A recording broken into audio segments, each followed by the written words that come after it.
Assalamualaikum warahmatullahi wabarakatuh.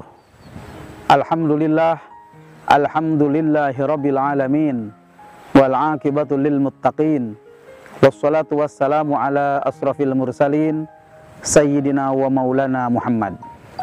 Hadirin wal hadirat yang dimuliakan oleh Allah Subhanahu wa taala.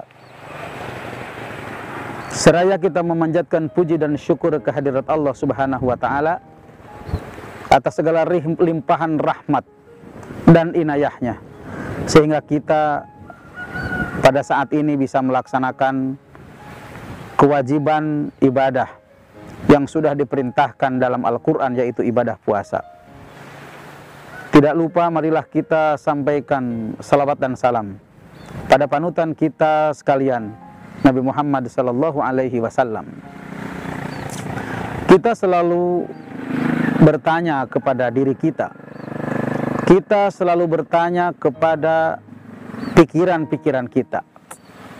Apakah seluruh yang ada di langit dan yang ada di bumi itu adalah selalu meminta kepada Sang Maha Pencipta?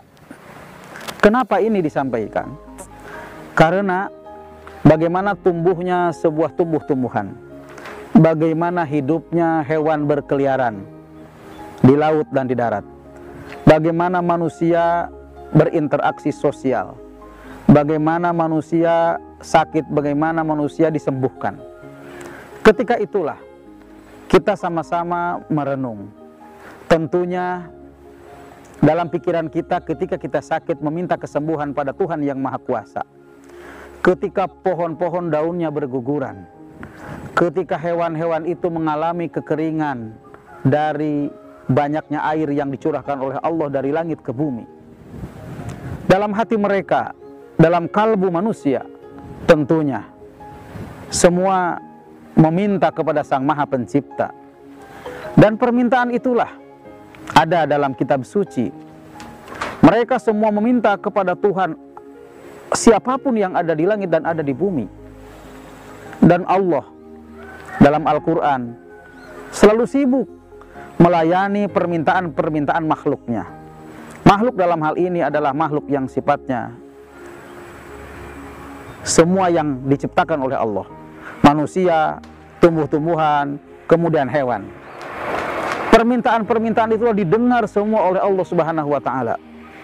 Dan Allah sesuai dengan sifatnya wa huwas samiul basir, mendengar apa yang dimintakan oleh makhluknya.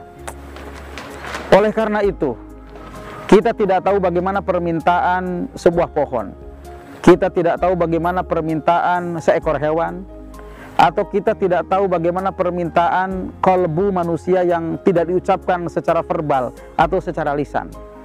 Tetapi Allah Subhanahu wa taala memberikan segala kemudahan untuk hidup, memberikan segala kemudahan untuk berinteraksi, memberikan segala kemudahan bagaimana untuk bercengkrama dengan keluarga dan komunitasnya. Ternyata hal inilah yang kadang-kadang manusia itu lupa. Setiap detik, setiap menit, setiap jam, setiap hari kita meminta kepada Allah Subhanahu wa taala, yang kadang-kadang permintaan itulah tidak pernah disyukuri oleh manusia. Kita hanya bersyukur kalau mendapatkan sebuah harta yang bergelimang, atau kita bersyukur setelah kita mendapatkan sebuah keuntungan dalam berbisnis. Kita bersyukur setelah kita mendapatkan sebuah jabatan. Padahal kita tidak pernah memikirkan permintaan-permintaan yang kecil kepada Allah Subhanahu wa taala. Pemirsa yang budiman, marilah kita sama-sama kembali kepada Tuhan yang Maha Kuasa, kembali kepada Allah Sang Maha Pencipta, Sang Maha menurunkan segala rupa jawaban yang dipertanyakan oleh makhluknya kepadanya. Untuk itu, kita selayaknya berserah diri pada Tuhan yang Maha Kuasa.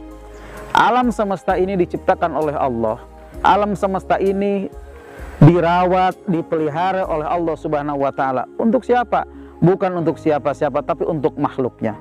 Tapi kadang makhluk lupa, tapi kadang makhluk lalai. Ketika Allah menciptakan alam semesta segala isinya dengan aturan-aturan yang jelas, dengan regulasi-regulasi yang terukur dengan kemampuan manusia. Laha ma kasabat wa 'alaiha maktasabat. Oleh karena itu Allah Subhanahu wa taala berfirman, A'udzubillahi minasyaitonirrajim. Bismillahirrahmanirrahim.